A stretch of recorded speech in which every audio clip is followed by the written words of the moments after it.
गुरु प्यारे सास संगत जी, बड़े प्रेम से कहिए धन्यकार जी। सत्य का संदेश। सत्य है ब्रह्म ज्ञान, परमात्मा निरंकार।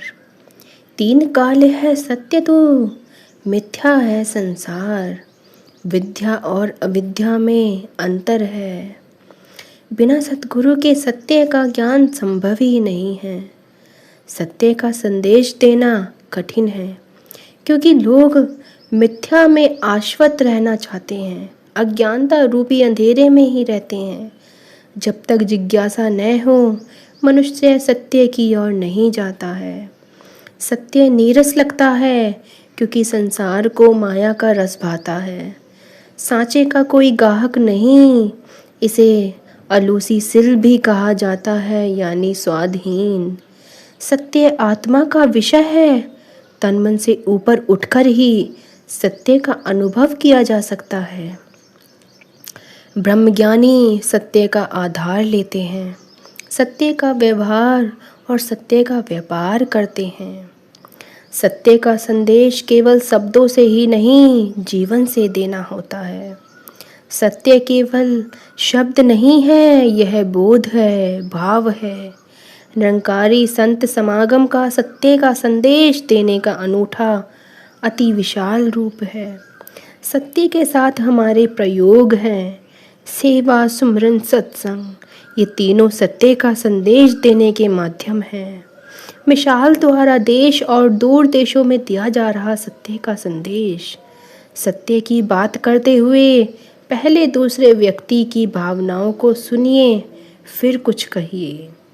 सत्य का जिक्र बिना रुके, बिना थके, बिना डरे हमेशा करते रहिए। कौन जाने कौन सी प्यासी रूह सतगुरु के ज्ञान का इंतज़ार कर रही है। विभिन्न समय पर अलग अलग स्थान पर अनेक संतों ने इसी एक सत्य का संदेश दिया है, परंतु ऐसा करने के लिए उन्हें विरोध का सामना भी करना पड़ा और तप, त्याग व बलिदान से जीवन भी जीना पड़ा है। सतगुरु अनेक देवी गुणों के स्वामी हैं। इनके गुणों को ग्रहण करने के लिए हमें अपनी मैं को मिटाना पड़ता है। सतगुरु का शरीर भी सामान्य इंसानों की तरह 5 तत्वों से ही बना हुआ है संतों जी, पर निरंकार की सारी शक्तियाँ उस साकार सतगुरु में मौजूद होती है। जो सतगुरु को सामान्य इंसान समझते हैं, आँख वाले होकर भी आँख वाले नहीं होते हैं और जन्म मरण के चक्कर में पड़े ही रहते हैं। सतगुरु के ज्ञान को प्राप्त करके जिज्ञासु जाति, वर्ण, कुल के मान को मिटाकर अपने लक्ष्य की ओर बढ़ता है। सतगुरु के बिना मन का अंधकार दूर नहीं होता है और न ही अंतर्मन में ज्ञान का उजाला होता है। इसीलिए संतों जी, ईश्वर परमात्मा नज़दीक होते हुए भी नज़र नहीं आता है। पूरे ब्रह्मांड में सतगुरु ही एकमात्र ऐसा जरिया है जो हमें निरंकार प्रभु परमात्मा के दर्शन करा सकता है। अगर हमें मंजिल तक पहुंचना है तो इस सद्गुरु का सहारा लीजिए। इसके ब्रह्म ज्ञान को समझकर, इस ब्रह्म ज्ञान को अपने जीवन में उतार कर, इस ब्रह्म ज्ञान के जीवन में अपने उतार कर, इस ब्रह्म ज्ञान के रास्ते पर चलकर हम अपने जीवन को सफल बना सकते हैं संतों जी, सफल बना सकते हैं।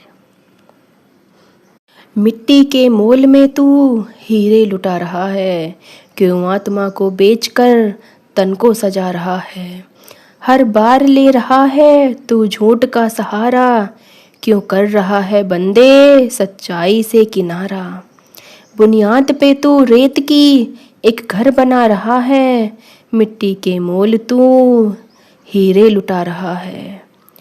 चमक रही है कांच की चमचम ये काया तेरी, इसको संवारने में लगती नहीं है देरी।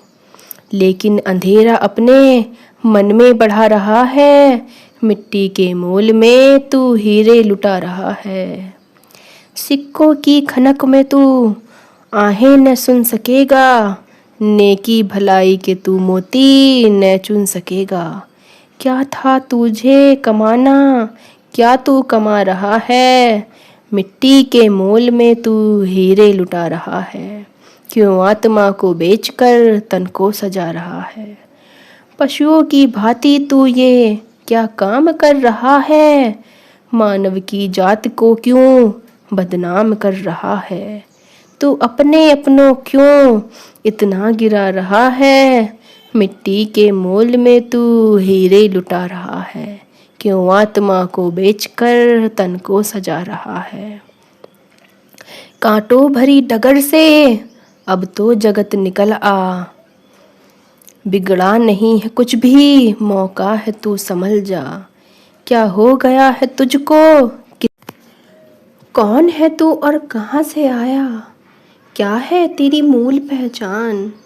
फंसकर इस माया नगरी में भूल गया तू सब कुछ नादान। धन दौलत तो जोड़ी लेकिन लक्ष्य न अपना पाया है।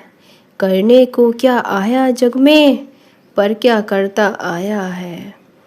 कभी है सोचा किया क्या तूने, जग से क्या ले जाएगा?